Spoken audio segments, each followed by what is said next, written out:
Одново голем интерес во фудбалска битола, откако Пелистер одлучи на надпреварот со Шкенди од 15-тото коло на првата фудбалска лига да го одигра под рефлектори, односно од 17 часот. Претходно Пелистер под рефлектори играше со Вардар и мечот го доби со минимални 1-0, а тоа понуди огромен интерес и стадионот Петар Милошевски беше во целост исполнет.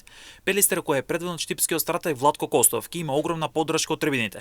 За таа цел од фудбалски клуб Пелистер апелираат сите гледачи да дојдат со време на стадионот и да си обезбедат билети. Во спортивно, како што се вели во соопштението, клубот не може да гарантира навремен влез на стадионот. Вратите на стадионот ќе се затворат во 16 часот и 30 минути, односно половина час пред почетокот на надпреворот. Апелираме навивачите спортски да го поддржат својот тим во согласно со прописите и законот, без извици и пароли на национализам, расизам и слично, внесување на тврди предмети како запалки, лименки, шишиња, алкохол, оружје и така натаму ќе бидат строго забрането. Картите да се купат стриктно од тобако или од билетарница на денот на надпреворот, со цел да се изменат малверзации и да имате валиден тикет. Во спортивно нема да може да влезете на стадионот, се вели во соопштението на фудбалски клуб Пелистер.